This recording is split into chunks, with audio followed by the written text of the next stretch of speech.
আজকে সকাল থেকে মমতা বন্দ্যোপাধ্যায় এবং মমতা বন্দ্যোপাধ্যায় এবং শুভেন্দু অধিকারী দ্বৈরথ তুমি দেখেছো। মমতা বন্দ্যোপাধ্যায় এবং শুভেন্দু অধিকারী এই লড়াই শুধু সারা দেশের জন্য আকর্ষণীয় ছিল তা নয়, সারা পৃথিবীর বাঙালি যেখানে আছেন তারাই সকাল থেকে চোখ রেখেছিলেন শুভেন্দু অধিকারী মমতা বন্দ্যোপাধ্যায় এই আজকের দিনটা কি করে কাটান। দিনের শেষে যেটা আন্দাজ পাচ্ছি, এই লড়াইটা কিন্তু মানে মানে ৪ তারিখে যখন ফলাফল হবে একটা ফটো ফিনিশ হওয়ার সম্ভাবনা।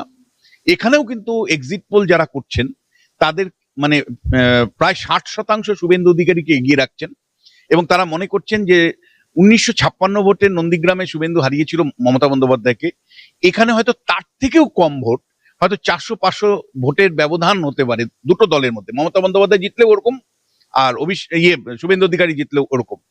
ফলে শুধুমাত্র মানে গুরুত্বপূর্ণ কেন্দ্র ছিল তা নয়, প্রতিদ্বন্দ্বিতা সবচেয়ে হেভিওয়েট দুজন ছিলেন তা নয়, একেবারে ফটো ফিনিশে জয় পরাজয় হবে, এটা কিন্তু এক্সিট পোল যারা করেছেন তারা কিন্তু বলছেন। এবার আমি উচ্চবিত্ত যাদের বা মধ্যবিত্ত যে অংশটা মানে সরকারের উপর নির্ভর না, সেই অংশটা গভর্নেন্সের প্রশ্নে ভোট দিতে পারে। গভর্নেন্সের প্রশ্ন যদি ভোট দেয় তাহলে সেই ক্ষেত্রে কিন্তু পরিবর্তন একটা বা কাছাকাছি একটা অবস্থান বিজেপি তৈরি হতে পারে। হিন্দু ভোটের পোলারাইজেশন যদি হয়, যেমন পাশের রাজ্য আমরা উড়িষ্যায় দেখেছি বা আসামে দেখেছি, তাহলে কিন্তু বিজেপি ক্ষমতার কাছাকাছি আসার সম্ভাবনা আছে, মানে যারা বিজেপির তরফ থেকে দেখাচ্ছে। আর থার্ড যারা যুক্তি বিজেপির জায়গা থেকে তারা বলছেন যে দেখো এক্সিট মানে যেহেতু প্রায় ৯০ লক্ষ নাম বাদ গেছে, যেহেতু মৃত স্থানান্তরিত ইত্যাদি ক্যাটাগরির লোকের নাম বাদ গেছে, প্লাস ২৭ লক্ষ লজিক্যাল ডিসক্রিপেন্সির পরে যে নাম সেখানে বাদ গেছে, ফলে এই অঙ্কটা বিজেপি মনে করছে যে আমাদের পক্ষে যাবে, কারণ এবার ভুয়ো ভোট হয়নি, সব সাচ্চা ভোট হয়েছে, আর মানে অতিরিক্ত মাইনরিটি কমিউনিটির বহু জায়গায় ভোট বাদ গেছে। ফলে বিজেপি মনে করছে যে অঙ্কটা এসআইআর এর অঙ্কটা তাদের পক্ষে থাকবে। উল্টো আমি যে সংস্থার সাথে যুক্ত আছি, আমাদের কিন্তু কালকে কমপ্লিট হবে ক্যালকুলেশন। ফলে আমি আমার অভিজ্ঞতাটা বলতে পারবো না। আমি এইমাত্র এবিপি আনন্দেও যে আলোচনা করলাম সেটা বিভিন্ন যারা সার্ভে গ্রুপ তাদের অভিজ্ঞতাটা বলেছি, তাতে দেখা যাচ্ছে যে বেশ কিছু সংস্থা তারা মনে করছে যে এসআইআর এ বিজেপির ইম্প্যাক্ট পজিটিভ হবে এবং বিজেপি সরকার গঠনের কাছাকাছি বা সরকার গঠনের মতন আসন পেতে পারে। আর দুটো সংস্থা তারা বলছে যে না, এসআইআর এর নেগেটিভ ইম্প্যাক্ট বিজেপির জন্য, এবং কেমিস্ট্রি অবশ্যই বা ন্যারেটিভ যে মমতা বন্দ্যোপাধ্যায় এসআইআর নিয়ে তৈরি করেছেন তার ইতিবাচক ফল তারা পাবেন এবং তার ফলে তারা ২০০-র উপরে আসনে জয়ী হবেন।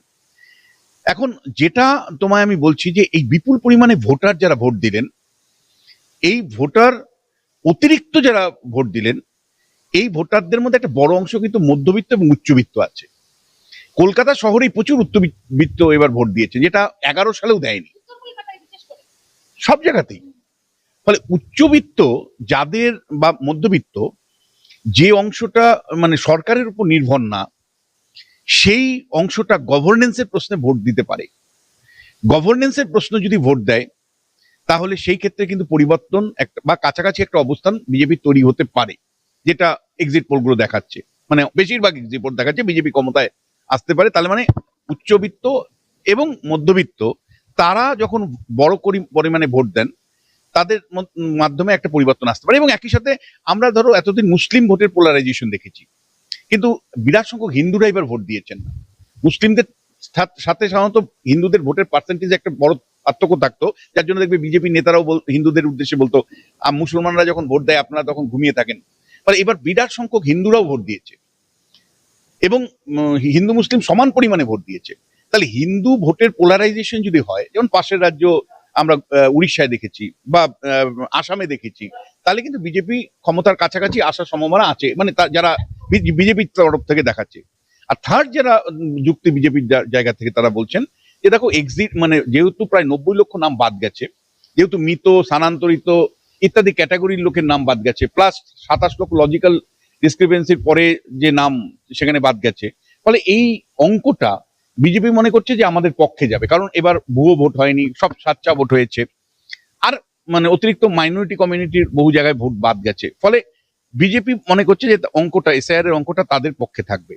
উল্টো দিকে যে দুটো সংস্থা তারা এক্সিট পোল নিয়ে মমতা বন্দ্যোপাধ্যায় জয়ী হতে পারেন, তৃণমূল জয়ী হতে পারেন, তারা যেটা বলছেন সেটা খুব পরিষ্কার যে তারা বলবার চেষ্টা করছেন যে এই এন্টার এসআইআর এ মানুষ বিরক্ত, বিজেপিকে দায়বদ্ধ করছে এবং সেই জায়গা থেকেই মানুষ নেগেটিভ ভোট করছে বিজেপির এগেনস্টে এবং তৃণমূলের সাথে তারা রেসপন্স করছে। কিন্তু একটা জিনিস বলছি, অ্যান্টি ইনকম্বেন্সি স্ট্রংলি ছিল, তাহলে এই প্রশ্নটা আসছে এত স্ট্রং অ্যান্টি ইনকম্বেন্সি বা সরকার বিরোধী বা প্রতিষ্ঠান বিরোধী হাওয়া থাকা সত্ত্বেও বিজেপি পক্ষে যারা এক্সিট পোল করছে তারা কেন ক্লিয়ার কাট 200 আসন দেখাতে পারছে না? তার কারণ এই অ্যান্টি সরকার বিরোধী যে ভোটটা, সেখানেও কিন্তু একটা পোলারাইজেশন আছে। অর্থাৎ সরকার বিরোধী হয়তো 100 জনের মধ্যে 70 জন, কিন্তু তাদের মধ্যে যারা মুসলমান মানুষ তারা কিন্তু মানে বিজেপিকে চাইছে না। তার ফলে কি হচ্ছে, বিজেপি মানে খুব বড় মানে একটা ল্যান্ডস্লাইড ভিক্টরি নিয়ে কখনো ক্ষমতায় আসবে সেই আসনটা কেউই দেখাচ্ছেন না, সবাই দেখাচ্ছেন 140 থেকে 160 বা 65-র মধ্যে।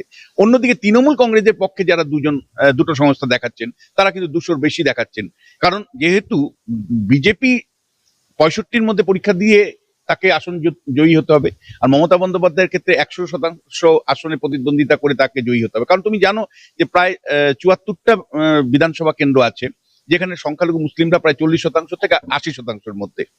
এখন সবচেয়ে মানুষের কাছে আকর্ষণীয় যেটা তোমায় আমি বলছি, ভবানীপুর নিয়ে আজকে সকাল থেকে মমতা বন্দ্যোপাধ্যায় এবং শুভেন্দু অধিকারী দ্বৈরথ তুমি দেখেছো।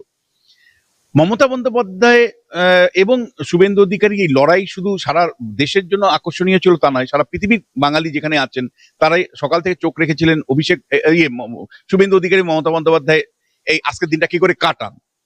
দিনের শেষে যেটা আন্দাজ পাচ্ছি, এই লড়াইটা কিন্তু মানে 4 তারিখে যখন ফলাফল হবে একটা ফটো ফিনিশ হওয়ার সম্ভাবনা। এখানেও কিন্তু এক্সিট পোল যারা করছেন তাদের মানে প্রায় 60% শুভেন্দু অধিকারীকে এগিয়ে রাখছেন এবং তারা মনে করছেন যে 1956 ভোটে নন্দীগ্রামে শুভেন্দু হারিয়েছিল মমতা বন্দ্যোপাধ্যায়কে, এখানে হয়তো তার থেকেও কম ভোট, হয়তো 400-500 ভোটের ব্যবধান হতে পারে দুটো দলের মধ্যে। মমতা বন্দ্যোপাধ্যায় জিতলেও ওরকম, আর শুভেন্দু অধিকারী জিতলেও ওরকম। ফলে শুধুমাত্র মানে গুরুত্বপূর্ণ কেন্দ্র ছিল তা নয়, প্রতিদ্বন্দ্বিতা সবচেয়ে হেভিওয়েট দুজন ছিলেন তা নয়, একেবারে ফটো ফিনিশে জয় পরাজয় হবে, এটা কিন্তু এক্সিট পোল যারা করেছেন তারা কিন্তু বলছেন। এবার আমার সঙ্গে রয়েছেন শুভময় স্যার। আর আমি বলছি যে এক্সিট পোলের যে রেজাল্টটা এসেছে, মানুষ তো বিভ্রান্ত হয়ে গেছে, এই সংস্থা এই দেখাচ্ছে, ওই সংস্থা ওই দেখাচ্ছে, সেই সংস্থা সেই দেখাচ্ছে, কিন্তু বাংলার মিডিয়া গুলো কোনো সংখ্যা বললো না, অন্য কোম্পানির গুলো দেখালো কেন? না দেখুন, কারণ মানে এই একই প্রশ্ন, কারণ আমিও গুলিয়ে গেছি, সকলেই গুলিয়ে গেছেন একটা এই ধরনের একটা লড়াই। সেইখানে আমার মনে হয় সমীক্ষার উপর নির্ভর করে খুব সঠিকভাবে সমীক্ষা করতে গেলে তো প্রচুর তথ্য লাগে, প্রচুর অর্থ ব্যয় করতে হয়, প্রচুর সময় লাগে, ফলে সকলেই হয়তো একটু সাবধানী হয়ে আছেন। এবং সেই জায়গায় দাঁড়িয়ে আমার মনে হয় যে এক্সিট পোলে না গিয়ে, যেটা আমরা বারবার যে এক্স্যাক্টলি যখন রেজাল্ট বেরোবে বুঝবো, আমি কতগুলো তথ্যের কথা উল্লেখ করতে চাই যারা নিজেদের মতন করে ভাববেন। প্রথম হচ্ছে এই যে একটা বিরাট প্রায় 90 লক্ষের ওপর মানুষের নাম বাদ গেছে, যার মধ্যে প্রায় 27 লক্ষ মানুষ এখন আছেন, দেখা যাচ্ছে তাদের নাম সত্যি বাদ যাওয়া উচিত ছিল না। এখন এর মধ্যে তো হিন্দুও আছেন, মুসলিমও আছেন, এবং এই ডিস্ট্রিবিউশন গুলো আগের বারের ভোটে ছিল না। এই যে একটা সংখ্যা, এই সংখ্যাটা খুব গুরুত্বপূর্ণ এবারের নির্বাচনে, কারণ এই সংখ্যাটা সত্যি কোন দিকে যাবে কি না যাবে, এটা মোট আমাদের ভোট পড়বে ধরুন 6 কোটি 30 লক্ষ 40 লক্ষ, তার মধ্যে তো প্রায় 1 কোটি, মানে আপনি ধরে নিতে পারেন 15-16%। এইটা একটা গুরুত্বপূর্ণ সংখ্যা। দ্বিতীয় গুরুত্বপূর্ণ সংখ্যা হচ্ছে মোট ভোট বেশি পড়বে কিন্তু মোটের ওপর। আজকে বিশ্বনাথ দা বারবারই বলেছেন যে আগের ফেজেই 21.5 লাখ বেশি ভোট ছিল, এবারে যদি 1,10-12 আরো বেশি ভোট হয়, 30 লক্ষ বেশি ভোট পড়বে।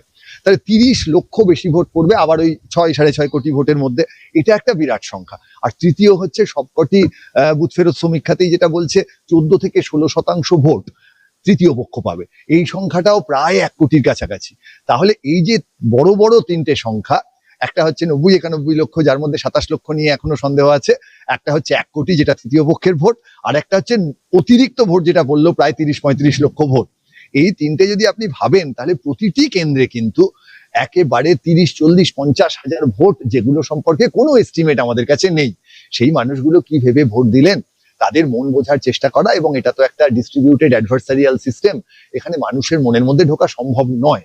ফলে প্রত্যেকটা কেস যদি আপনি আলাদা করে লেখেন, প্রত্যেকটা কেসের জন্য বিভিন্ন ফলাফল হবে। আমি বিশ্বনাথদার সঙ্গে একটা জায়গায় একেবারে একমত, সেটা হচ্ছে 220টা মতন আসনে বিজেপির জয়ের সম্ভাবনা, কারণ বাকি 70-74টায় তাদের জেতা খুব শক্ত। 220-র মধ্যে তারা যদি খুব ভালো রকম একটা 2/3 সংখ্যাগরিষ্ঠতা পান, তাহলে 220 বা 210-এর 2/3 হচ্ছে 140, 45, 50, অর্থাৎ বিজেপি যদি দারুণভাবেও জয়ী হয় তাহলেও তারা 150-60-70টি আসন পাবেন। আর তৃণমূল যদি দারুণভাবে জয়ী হয় তারা 294 এর মধ্যে 2/3, সেটা ওই 200-র কাছাকাছি পৌঁছে যাবে। এই দুটোই ঘটতে পারে। আর ফলে ভোট বাক্সটা খোলা হোক। সবচেয়ে গুরুত্বপূর্ণ হচ্ছে যেহেতু বহুদলীয় গণতন্ত্র এবং বহুদিন ধরে এই বিশেষ করে তৃণমূল ক্ষমতায় আসার পর মিউনিসিপ্যালিটি, পঞ্চায়েত সব জায়গাতেই দেখা যাচ্ছে যে অন্যান্যদের খুব একটা স্পেস নেই। সেই জায়গায় দাঁড়িয়ে সিপিআইএম, আইএসএফ, এসডিপিআই, কংগ্রেস এই রাজনৈতিক দলগুলি যদি 20-25টা আসন পান তাহলে আমাদের আগামী বিধানসভাটা খুব বৈচিত্র্যময় হবে। এ নিয়ে তো কোনো সন্দেহই নেই। ভবানীপুরটা কি মনে হলো? না দেখুন, আমার ভবানীপুর দেখে যেটা মনে হলো, মানে শরীরী ভাষা যদি বলেন, সকালের দিকে মমতা বন্দ্যোপাধ্যায় যখন কথা বলছেন মনে হচ্ছিল একটু সাবধানী ঢঙে কথা বলছেন, আবার শুভেন্দু অধিকারী কখনো দৌড়ে যাচ্ছেন, আবার বিকেলে কোল্ড ড্রিঙ্কস খেয়েছেন, থামস আপ খেলে ঢেকুর ওঠে, সেই ঢেকুর উঠেছে কিনা তিনিই বলতে পারবেন। ফলে এগুলো আমার মনে হয় প্রত্যেকটা জিনিস খুঁটিয়ে খুঁটিয়ে আমরা দেখে কিছু একটা বিশ্লেষণ করব, ভোট ফল বেরোনোর পর করাই ভালো, মেলাতে পারবো আগের থেকে। মমতা বন্দ্যোপাধ্যায় এবং শুভেন্দু অধিকারীর ডার্বি নন্দীগ্রামেও হয়েছিল। সারা পৃথিবীর বাঙালি এই ডার্বিটার যেমন একটা ভোটের ব্যাপার আছে, অন্যদিকে একটা দুর্দান্ত বিনোদনী ব্যাপার আছে, মোহনবাগান ইস্ট বেঙ্গলের মতো। ভোগ করতেই পারেন, তো গণতন্ত্রের একটা লড়াই, এবং দুজনের কেউ হেরে গেলেই তার পক্ষে বিরাট কিছু ক্ষতি হবে না। তারা আগামী দিনে রাজনীতি দীর্ঘ সময়ের রাজনীতি, আগামী দিনে তারা তাদের মতন করে লড়াই করবেন। আমরা চাই যে নির্বাচনের পর শান্তি শৃঙ্খলাটা বজায় থাকুন। 4 তারিখ ভোট বেরোনোর পর, ভোটের ফল বেরোনোর পর আপনার মাধ্যমে সকলের কাছে আবেদন যে ভোটের ফলাফলকে গণতান্ত্রিক ব্যবস্থা হিসেবে দেখুন, মনের আনন্দে দেখুন। রাজনৈতিক নেতারা কি কি খাচ্ছেন আপনারা দেখে না, হিসাবও নেবেন না। রাজনীতির নেতারা চপ মুড়ি খাচ্ছেন, ফিশ ফ্রাই খাচ্ছেন, ঝালমুড়ি খাচ্ছেন, কোল্ড ড্রিঙ্কস খাচ্ছেন, আপনারাও সেগুলো খেয়ে হই হই করে সকাল থেকে রাত পর্যন্ত ফলাফল দেখুন, আনন্দ করুন। তারপর যিনি ক্ষমতায় আসবে আসুন, তারপর তো তারাও এক দল থেকে অন্য দলে তাদেরও যাওয়ার সুযোগ আছে, ভারতের গণতন্ত্রে তো দেখেছি। ফলে কেউ খুব কাছাকাছি আসন হলে কে সরকার করবেন আমরা বেশ উৎসাহিত হয়ে থাকবো। কজন কোন দল থেকে কোন দলে যাচ্ছেন, তৃণমূল বিজেপির মধ্যে এ দল থেকে ও দলে যাওয়ার ক্ষেত্রে ঘোড়া কেনা বেচা, কারণ তৃণমূল আর বিজেপির মধ্যে অনেক সময় তো মনে হয় তারা দুজনে মোটামুটি একই দলের লোক, এই দল থেকে দলে যাবেন, ও দল থেকে দলে আসবেন, মারামারি আমরা করবো কেন? ফলে রাজনৈতিক নেতারা তাদের মতো করে একে অপরের সঙ্গে গুছিয়ে আড্ডা মারুন, এক দল থেকে অন্য দলে যান, আমরা আমাদের মতন। আপনাকে সবসময় পরিবারের লোক, আপনার প্রতিবেশী, তারাই আপনার সাহায্য করবে। ফলে এই অল্প কটা দিনের জন্য শুধু শুধু রাজনৈতিক কারণে ঝগড়া করে পরিস্থিতিটা বিষিয়ে তুলে তেতো করে কোনো লাভ নেই।